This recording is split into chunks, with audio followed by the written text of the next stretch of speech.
And welcome one,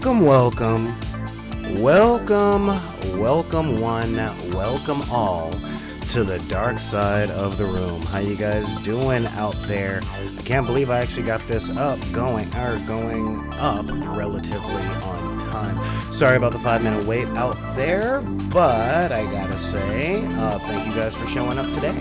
I am Solar Gray, the Cinematic Sorcerer, and I am here to welcome you guys to the dark side of the room. I hope we're coming in all right. Let me just double check on my sound real quick.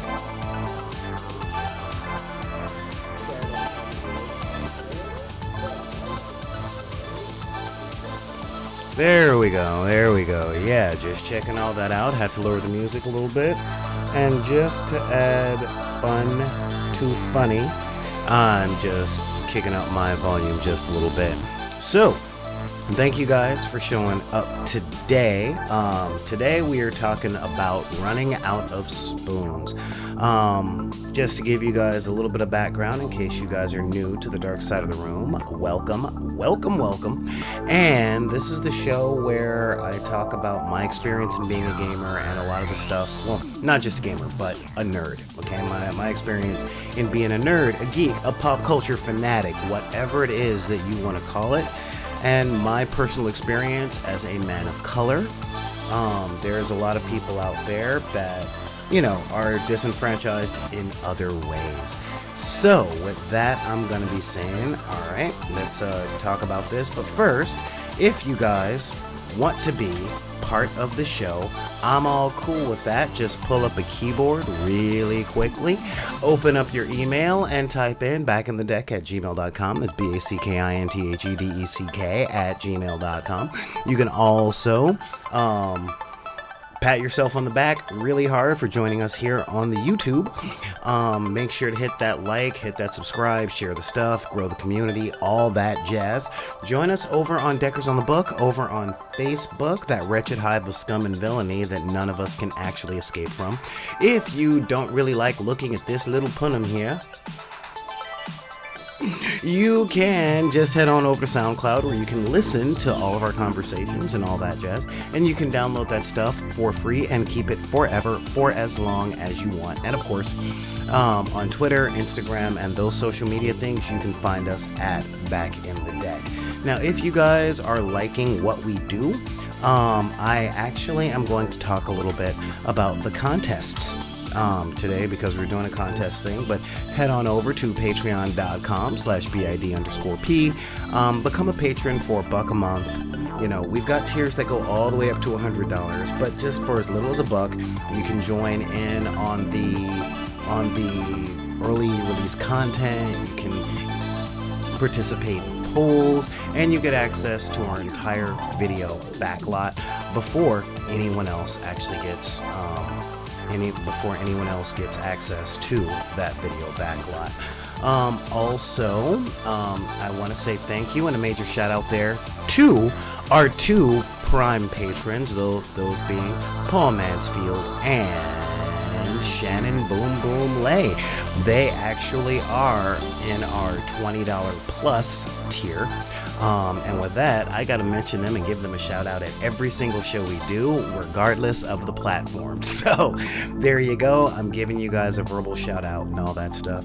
And yeah, so there is that thing going on right there. A special thanks to John C., who piped in on our GoFundMe, and he piped in with a generous donation to help us pay for some of the stuff that we're doing as far as community center stuff goes, and helping start up some of these clubs to get a lot of these kids that would otherwise not have easy access to game supplies and board game supplies. Well, we're trying to work that out. So yeah. So today's thing, I'm just gonna wait for the music to play down. Hey, that's fun. All right, so let us get to it. Like, this has been, I'm still glowing after San Diego Comic-Con. I will say that very, very deeply. I am glowing. I am loving my time there. I'm loving the people that I got to meet and to hang out with, and that was just amazing to meet and to talk with stuff. But it got me thinking, about a couple of other things, and this is something that, since I came back with Con Crud, I've been moving at half speed, which has given me a lot of time to think. Okay, now I've talked to you guys over the course of this show and its original show, How We Roll, about how difficult it was for me to become a gamer, and to get into comic books, just based on the fact that the materials like comics and game books weren't easily accessible, and the people that I had to interact with at that time weren't the most welcoming. Okay, they were not the most welcoming of people. Most of the time it was, if you're not already one of us, you can never be one of us, so just get out of here. And that left some lasting scars, some real lasting scars. You see, when a new person is, when there's somebody that is genuinely interested in what you're doing, especially when what you're doing is niche, when there's someone that says, hey, I'm really interested in what you're doing, there's a lot of feelings that come up. Okay, a lot of feelings, from being the older person or the more experienced person that's there, to, flashing back to your own experiences of being hazed or being rejected. And I started thinking, like, why? Are we all trying to be King Poop of Turd Mountain? Are we just acting the way that we think things are, or think that things actually go, instead of acting the way that we think they should be? And I don't know. I really don't know. And I think about these things. I beat my head against a lot of these things, because as a wizard, I'm always trying to know. I'm always trying to understand. I'm seeking that wisdom. And I've learned a lot of things. In truth, I have taken, hang on, gotta get something here. I have taken what most would consider, what is the proper term for it? I believe the proper term is a heroic amount of therapy. And I've read tons and tons of books. And when I thought I understood something on what I read, I always checked with someone who I figure knows better than I do. And the number one thing that keeps coming up is a metaphor. There is a metaphor about flatware. Okay. Now, the metaphor itself is incorporated into the title, which I should actually capitalize that real quick here. Because, one of the major things that are on that is, in therapy, especially when it comes to this big thing of introversion and extroversion, there is a huge conversation. And the conversation, what I get out of the conversation is, this is how I am, leave me alone. And I'm not a big fan of that. Primarily because it's easy to hide behind identity titles, identity modifiers, when it comes to questioning behavior. Okay? And most of the time these things are brought up is when rude behavior is being addressed. Okay? Like, we live in a time where people do this thing called ghosting. Now, for you people out there my age that don't know what it is, just bear with me, you guys. You guys that already know, just bear with me. It's when you cut contact completely with someone, and you don't, you just stop communicating. You stop returning phone calls, you stop sending messengers. I used to get angry at this, really angry, because I figure I grew up in an age before the internet, so it was one thing to say I never got your message or I missed your phone call, but we carry phones in our pocket all the time, and that with phones come calling, texting, private messenger from every social media outlet, be it Twitter, Facebook, Instagram, Tumblr, not to mention emails. So at any time, every single human being has a minimum of 4 methods to get a hold of another person, and we just don't. We just literally ignore them. We ghost on them. We literally choose to ignore their communications. And I'm not here to complain about that practice. What I'm here to do is to just put some stuff out there as to the why of it. Okay? Now, when I see a lot of things on the internet, especially with a lot of my very close friends, I see the word introvert around. And the explanation is, well, some people gain energy by being by themselves, and they expend their energy around other people. Now, that's not very descriptive, okay?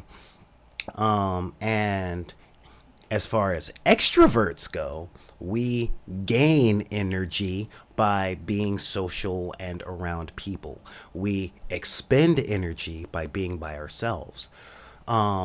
Neither one of these things are good or bad, and this isn't a conversation about good or bad people. I don't get into those. But there is a matter of compatibility, okay?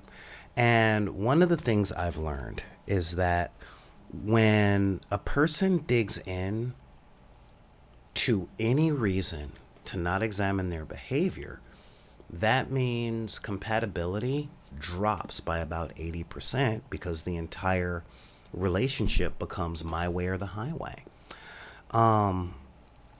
So I talk to therapists about this sort of thing. My therapist and any other therapist I could talk to over coffee, or I buy them mass amounts of liquor and then I take notes when they start ranting because everybody needs someone to listen to them. And the thing that keeps coming up is spoons. Like, it's like the entire metaphor is this. A person starts off with X amount of spoons per day, and everything that they do requires using these spoons. Get something to eat, that's 2 spoons. Go to work, that's 5 spoons. Drive in traffic, that's 3 or 4 spoons. Talk to one particular person, that could be a spoon to 2 spoons. It could be a spoon to 2 spoon per person.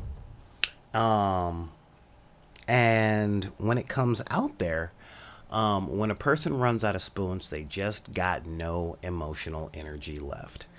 And I'm like, oh, so you're talking about quantifying emotional energy, or more to the point, social tolerances. And that's one of the things that I wanted to talk about today, because we live in a weird time. Now, here back in the deck, we don't talk about politics, okay? We don't get into this political party or that political party or that candidate or this candidate, because corporations aren't people, but they're made up of people, and people are complicated, and conversations can become complicated when people start talking about beliefs, i.e., the people that work here beneath me may have different opinions. So Back in the Deck as a company doesn't have any political beliefs, but we do have a philosophical imperative that there's room at the table for everyone. And if your opponent isn't having fun while they're losing, then you're playing wrong. Sorry. Outside of that, we don't get into politics. But we live in a time that's very draining. Very, very draining. I read the news. I do all that grown-up stuff. You know, I read the news. I watch the news, and I mean more than just The Daily Show. I look at political happenings. I read crime statistics. I do a lot of those things. And according to therapists, that takes a lot of spoons, or a lot of emotional currency. And I know that I am an extrovert, so I recharge by being around people. I like being around people. I like people having a good time. I like people laughing, and I like participating in the things that make me laugh and make me smile. Okay? I'm still wrapping my head around people that don't like those things, or more to the point, that don't have the energy for those things.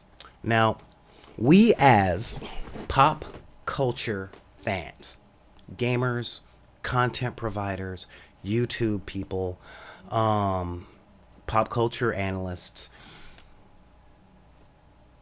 those things tend to attract people who either by nature or nurture, and by nurture I mean, like, I guess you could say situational adaptation over the course of their developmental process. Yeah, I have a hard time thinking in small statements, okay?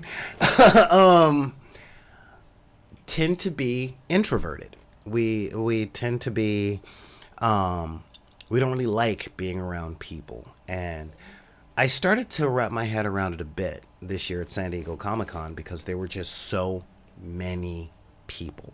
Now, full disclosure, you guys have seen pictures of where I grew up. All right, that was some harsh stuff, you know, and that has given me a lot of post-traumatic stress disorder that's very similar to the kind that combat veterans have. I do have uneasiness in crowds. I walk through a crowd and I'm like, okay, I guess I got to put my wallet in my sock or in my boots because they go all the way up to my knees. But, you know, because I might get pickpocketed, I might get stabbed, I might, you know, something like that. There could be a psycho there that's looking to hurt someone. But at what point does it become my responsibility to look at that crowd, recognize what I'm at, and possibly choose something different? Well, the answer is before I choose to take any action. Now, this weekend, there was one of the 2 annual parties of my primary gaming group. And as we've gotten older, they've become more introverted. Like this, I don't know if it's this ideal that once you get past 40, you calm down or settle down and you just don't want to do stuff. Now, don't get me wrong. After 40, there are interesting things like perpetual ache. There's a lot of aching. I don't even know who is calling while I'm transmitting, but hopefully they got the message that I'm on the air. There's a lot of perpetual ache. You know, most mornings I wake up and my back is like, oh God, you were no longer in your 20s. Maybe you shouldn't have did the tumble off of that one car back in 92. Or maybe you shouldn't jumped off of that cliff back in 87. Or maybe you shouldn't have used that motorcycle back in 86. I get that. Okay. But there's a lot of people that aren't like me in the sense of, once they feel the discomfort, they want to hang around and just wait for the discomfort to go. Sometimes it can take days, weeks, sometimes years. There's a lot of people out there, especially if you were raised by people who were adults in the 80s. There's a lot of post-traumatic stress disorder, compassion fatigue, depression, bipolar disorder. There's a lot of things that are out there. And a lot of the times, getting up and living up to commitment can honestly take more emotional currency than most people tend to know they have.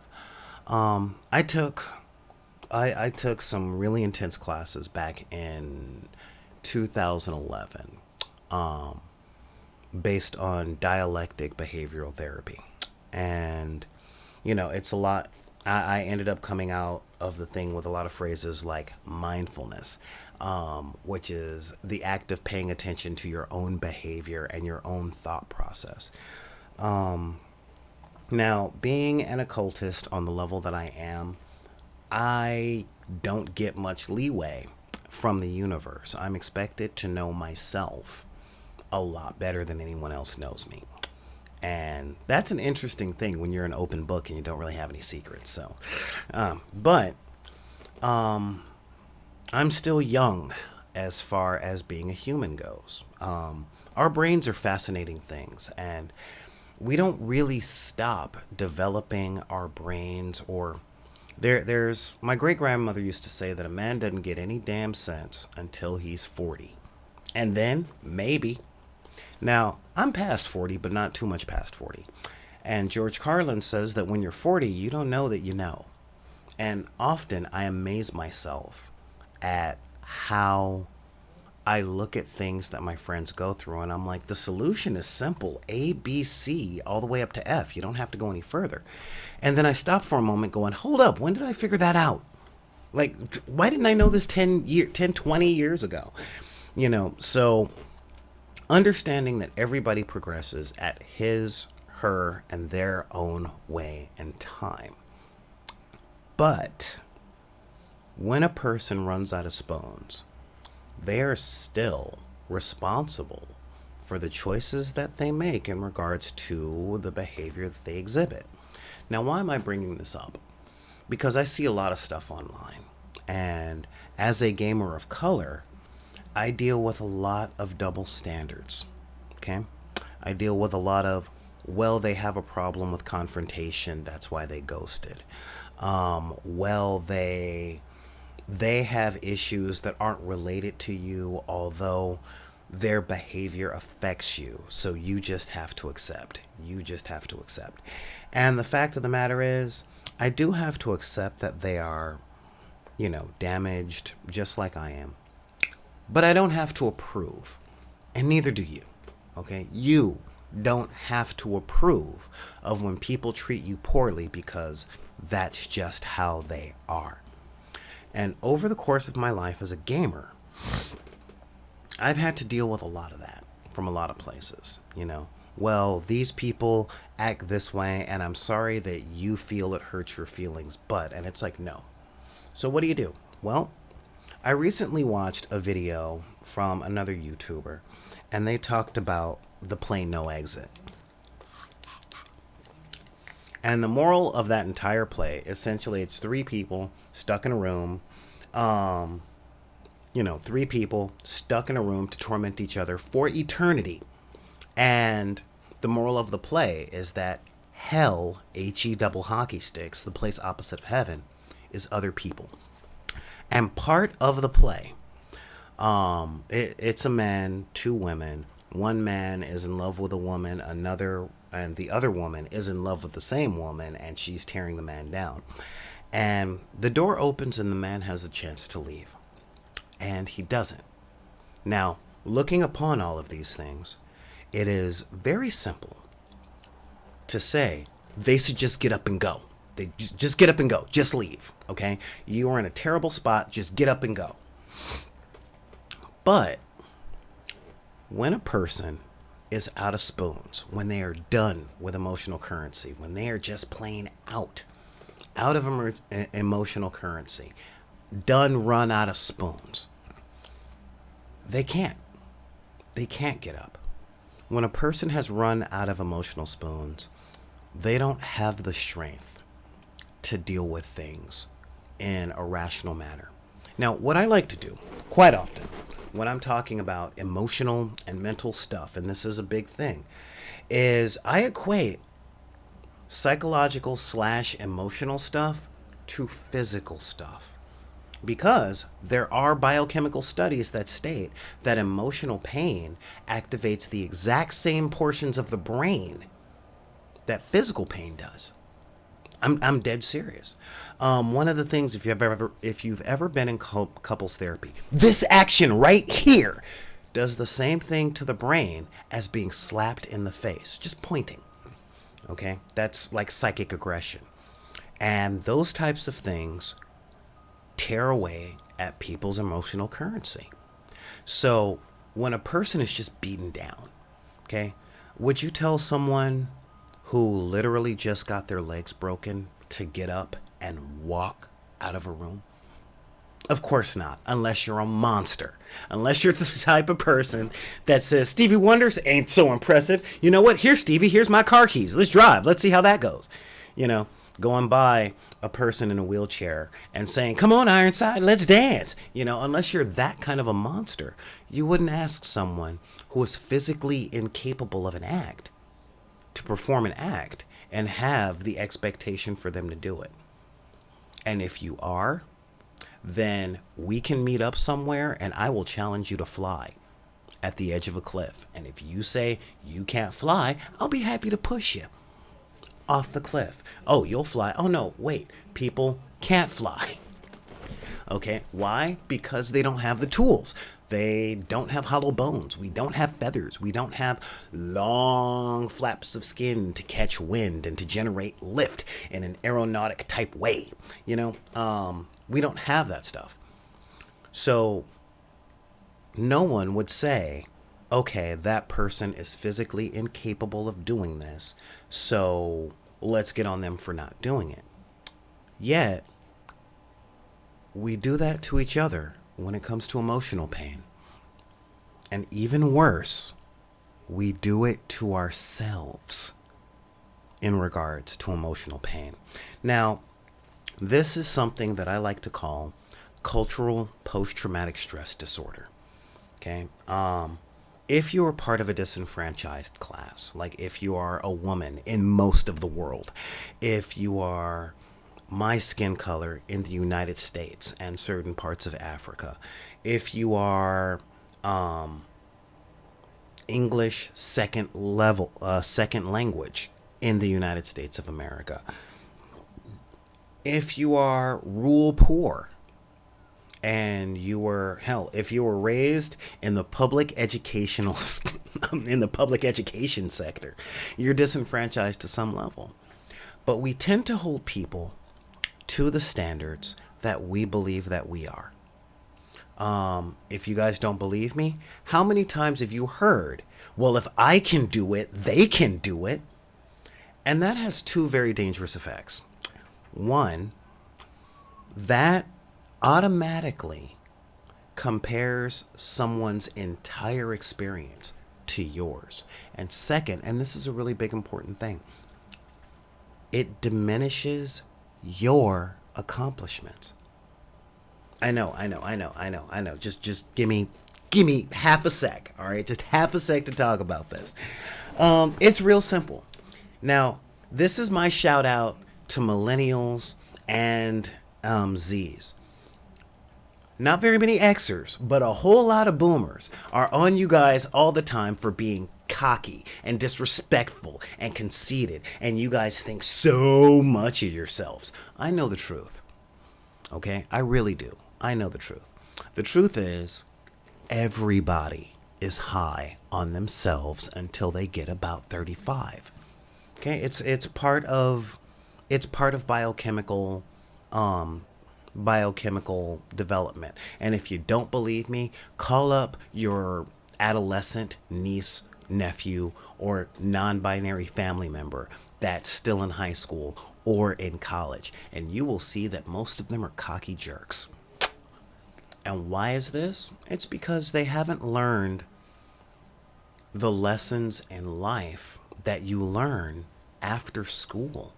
When you're out there in the real world getting your teeth kicked in, finding out that all of those things that you took as axiomatic really need to be re-examined.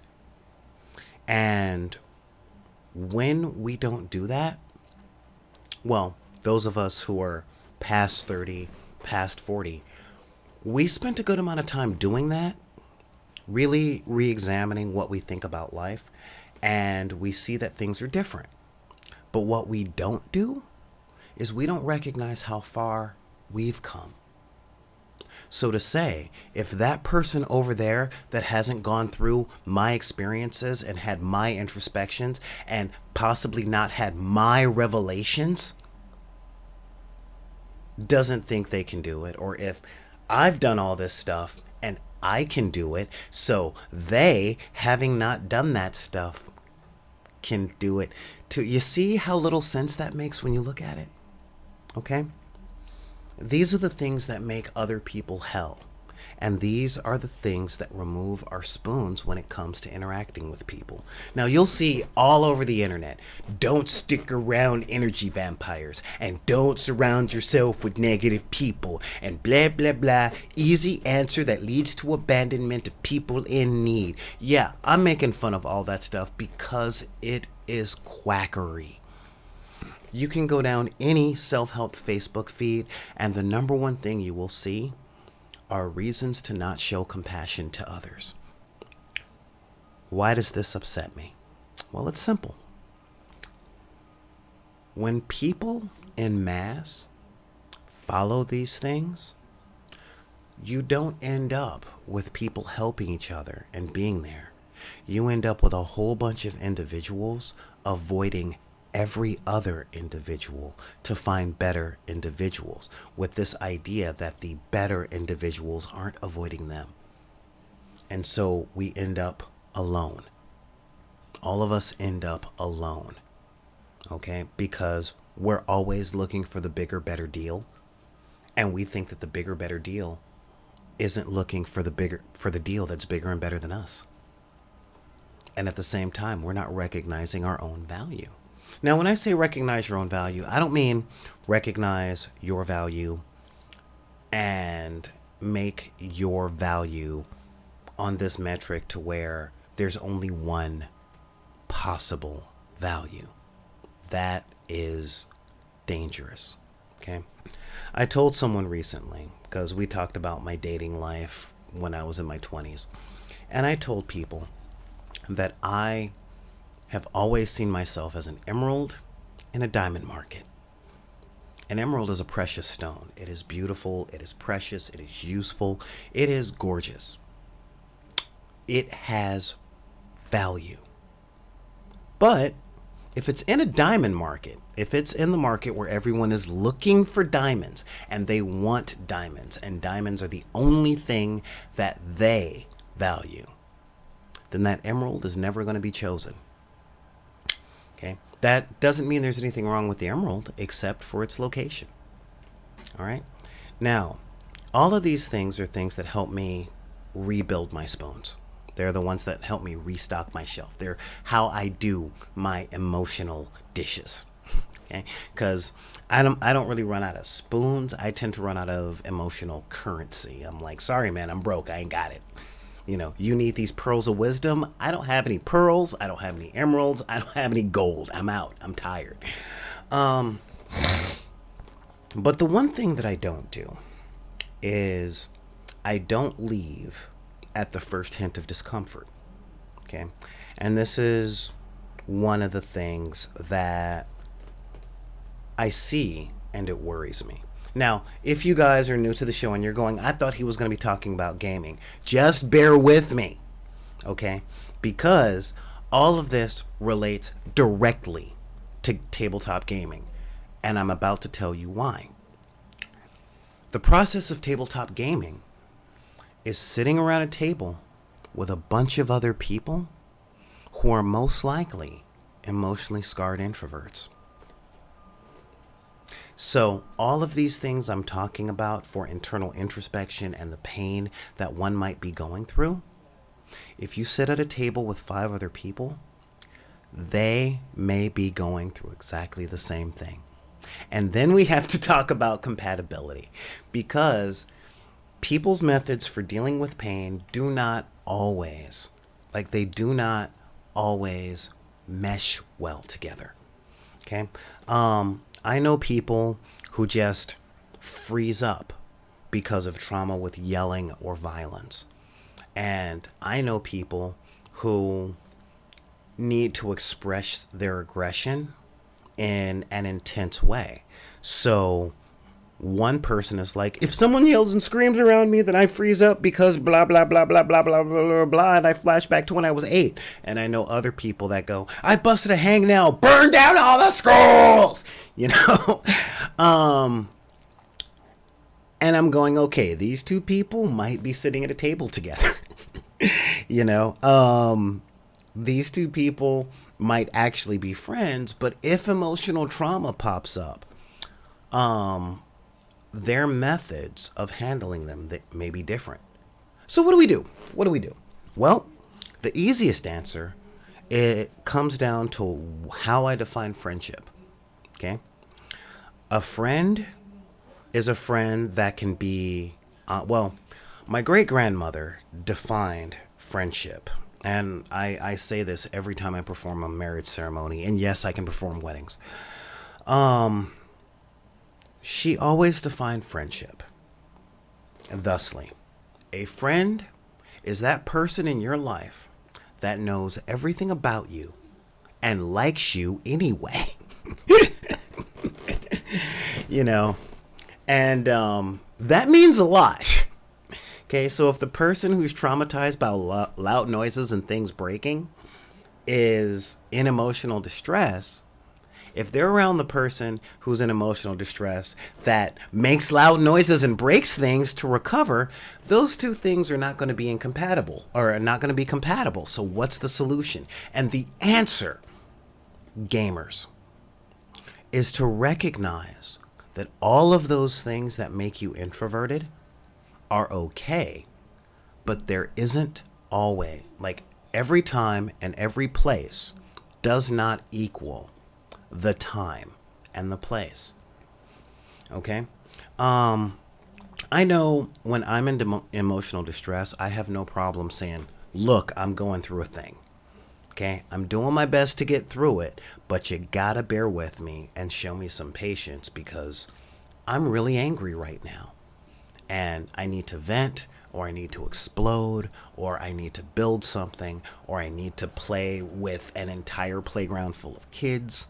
Like, put me in the middle of a playground of kids, have them throw freaking dodgeballs at me, and I might be better. I don't know. I don't know what I need, but I know that I'm not at a state of equilibrium, and you need to know that to interact with me.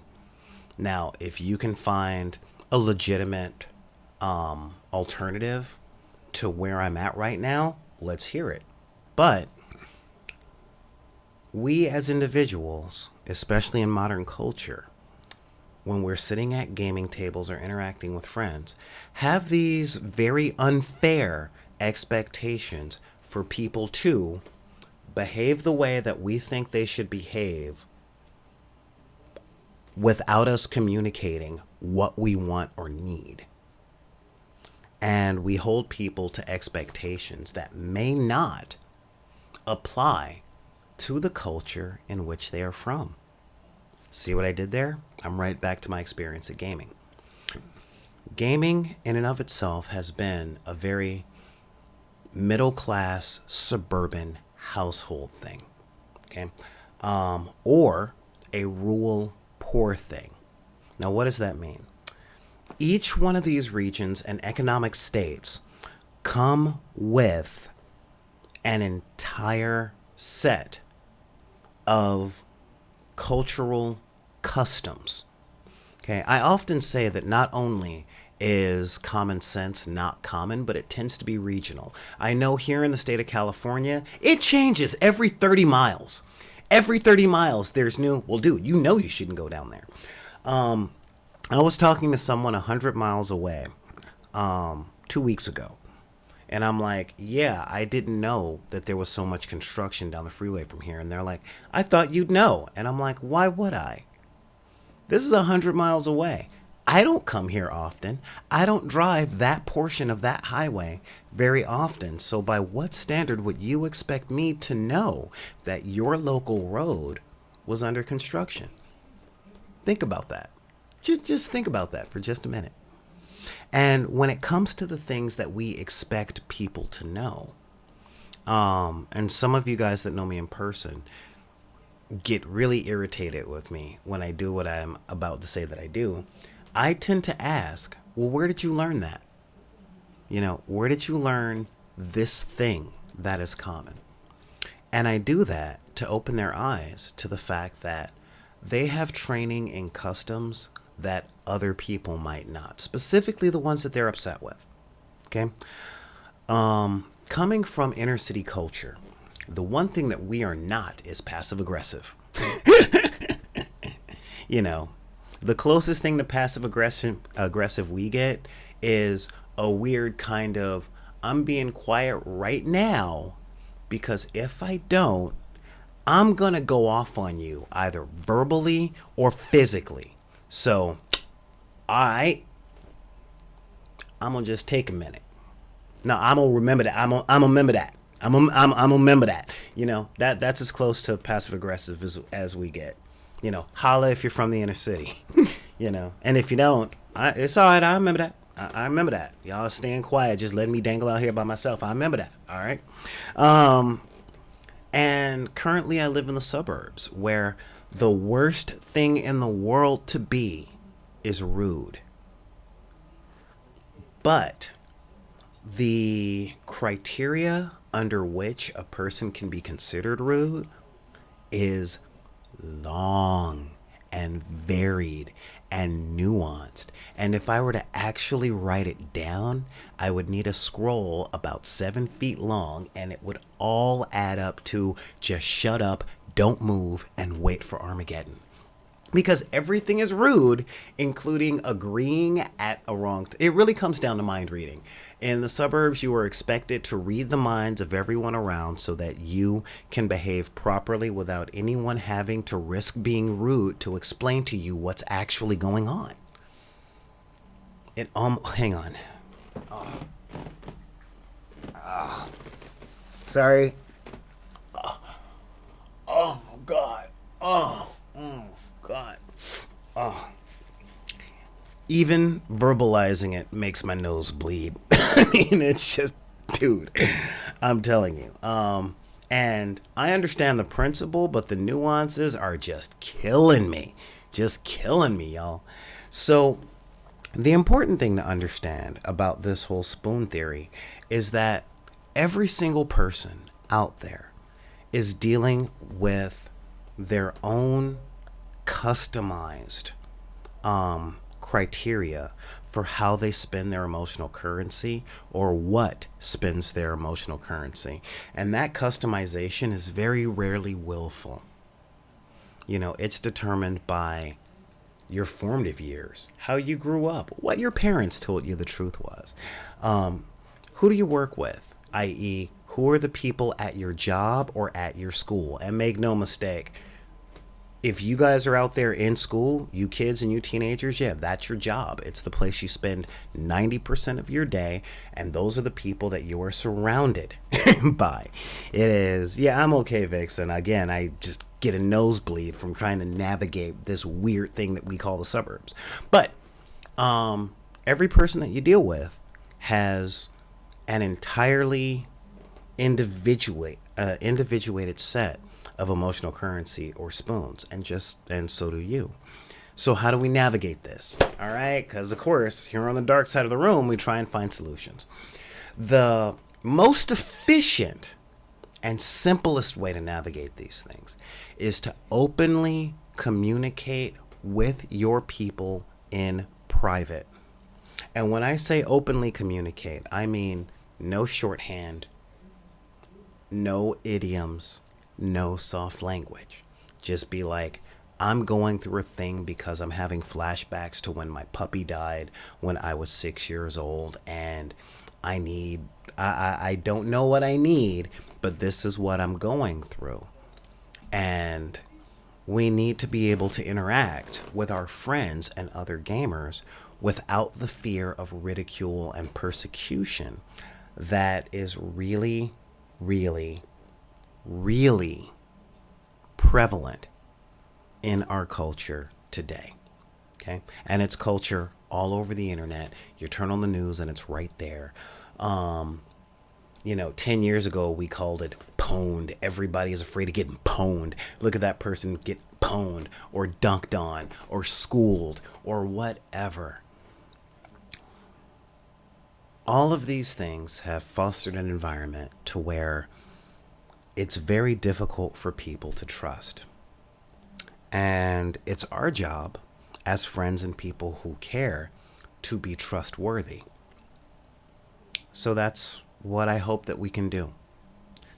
However, for those of y'all out there that have a hard time trusting, it's up to you guys to take that risk a little more with the people in your lives that want to be there. Okay, because we can be as trustworthy all we want. But as soon as the decision is made to give in to the fear, then it doesn't matter how trustworthy you are because your books are closed. And that's one of the paradox that I see in suburban culture. The reluctance to tell someone that they don't actually want to hang out with them, but that they're busy. But they always ghost when they're not busy.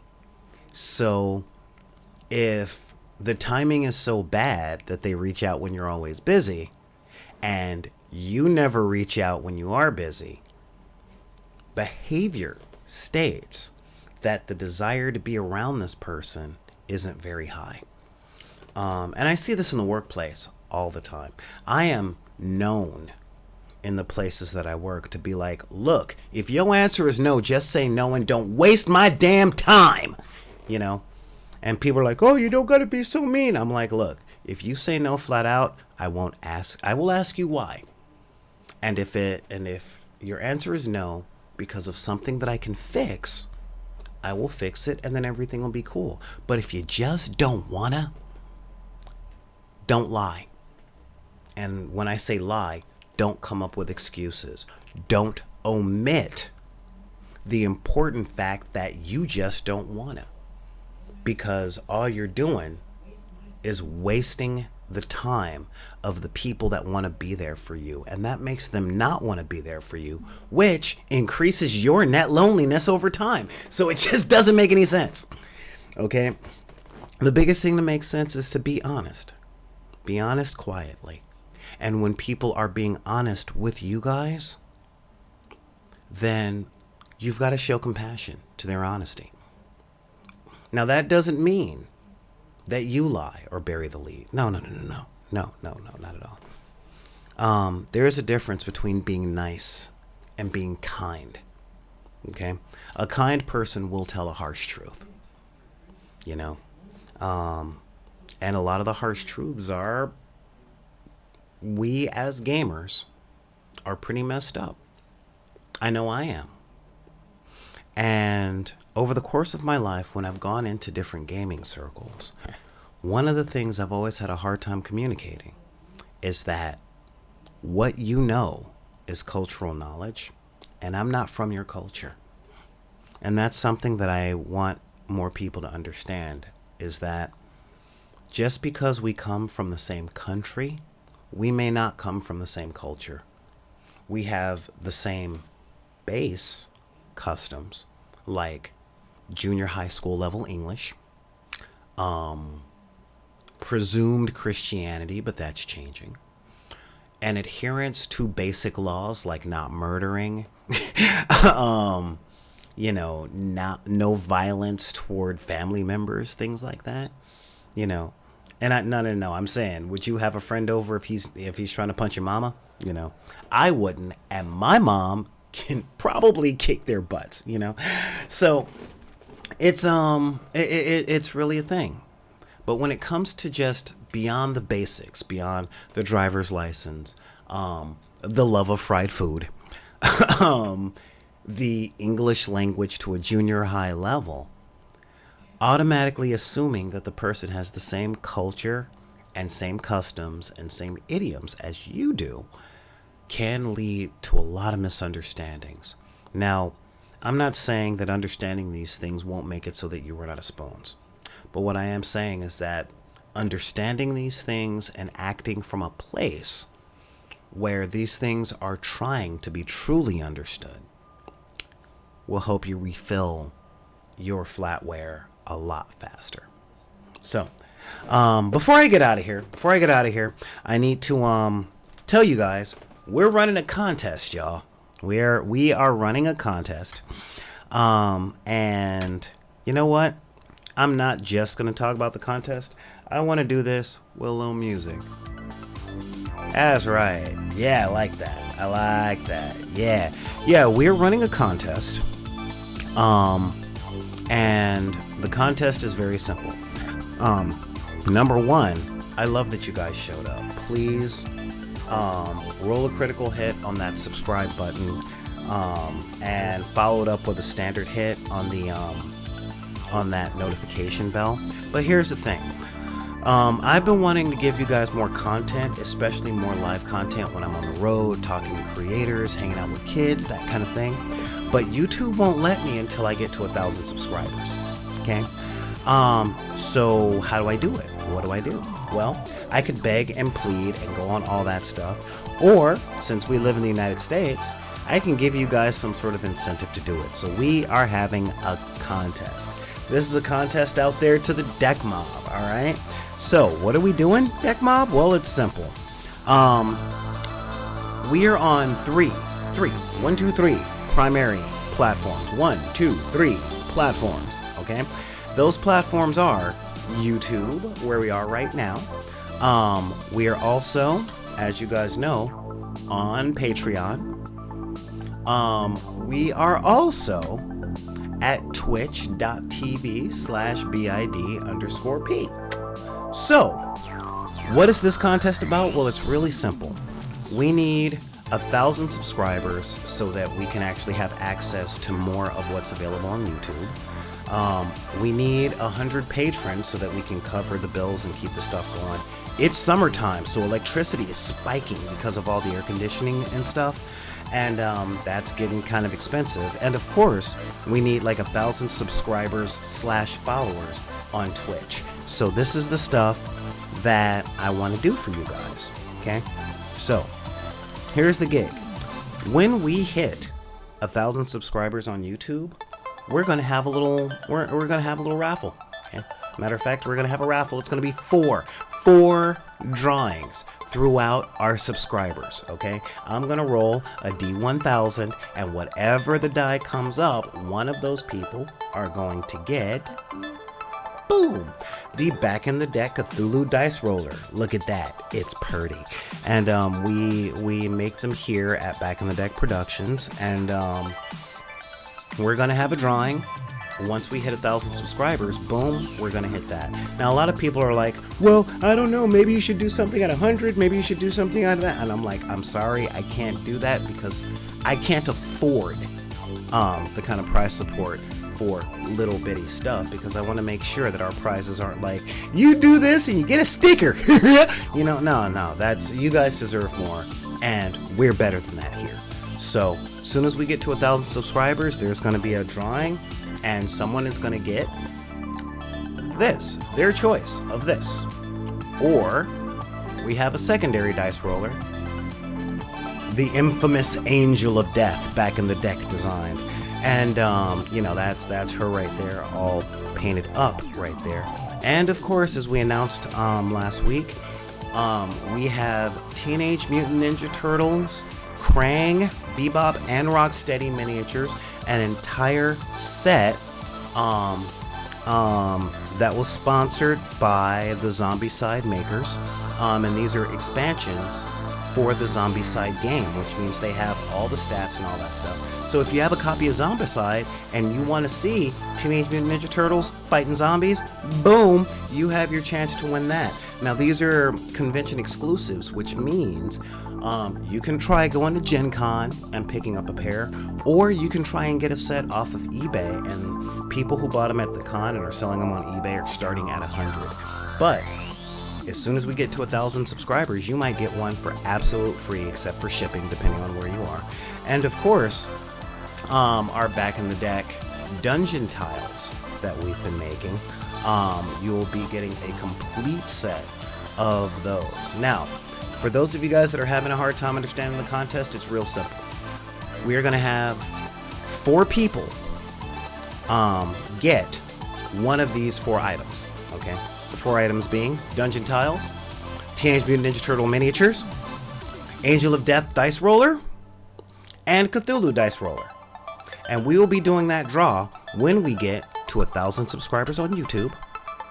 We will be doing it again when we get to 100 patrons at patreon.com/BID_P. And we will be doing it again once we get to 1,000 followers on twitch.tv/BID_P. And that means we'll be having 3 chances to get this stuff for free. And I'm not one of those corporations that's like, blah, blah, blah. If you do this, you know, we're going to make sure. No. It comes down to this. If you are a patron, when we get to 100, you go into that drawing. Okay? If you are a subscriber on YouTube, when we get to that number, you go into that drawing. If you are a follower/subscriber on Twitch, and you can subscribe to us on Twitch for free if you already have Amazon Prime. It doesn't cost a dime. None of these things, except for Patreon, cost any money. And I'm not limiting the Patreon thing to a certain tier. If you join for $1, you're in the drawing, okay? And that means if you are part of all 3, that means you are in each drawing. Okay, so it's possible that one person gets all 3. Statistically not likely, but you've got 3 chances, and all it takes is for you to click these buttons. And if you want to get this thing over fast, then help promote the channel. I mean, it's that simple. So that is what we're doing. But with that, I've been here for about an hour, so instead of talking your ear off, I'm gonna say that if you guys have any questions about the contest and all that stuff, because I'm checking the email right now to see if anybody gave us any questions. No questions, and that's fine. So if you guys have any questions about the contest or about what we talked about today and running out of spoons or anything like that, feel free to send me an email at backinthedeck@gmail.com. It's backinthedeck@gmail.com. Remember, subscribe on YouTube. You might get some free stuff. Follow us on social media. Specifically Twitter and Instagram. You can find us at backinthedeck. That's @ backinthedeck. Join us on Deckers on the Book, and that is one of the places I'll be doing like a running tally. Like right now, we're up to 162 subscribers on YouTube, and I got to check the numbers on, we're up to 9 patrons on Patreon. We're up to, I believe, like maybe 100 or so followers over on Twitch. So we're going to keep those running numbers, and the faster we get there, the faster the drawing, and the faster that you might get one of these awesome prizes. Okay, and again, they're already there. The prizes are there. They're just waiting to be shipped out at this particular point. Okay, so again, you guys can get your choice of all of these things, and they are cool. These guys are super cool. So yeah, and seriously, so that's the stuff that we're doing, and it's a real thing that I'm doing just to try and spark interest. And the money that we generate from all this really helps to open up these gaming and creativity clubs in these disenfranchised places. So it's not like I'm trying to buy a Lamborghini or something. I'm just trying to find the money to get plane tickets to Chicago to teach these kids how to play role-playing games and make miniatures, all right? But yeah, so if you got any questions or comments or anything, just head on over to the email with all the stuff that's on your screen. And thank you guys for joining me today on the dark side of the room. I really want to give a major shout out to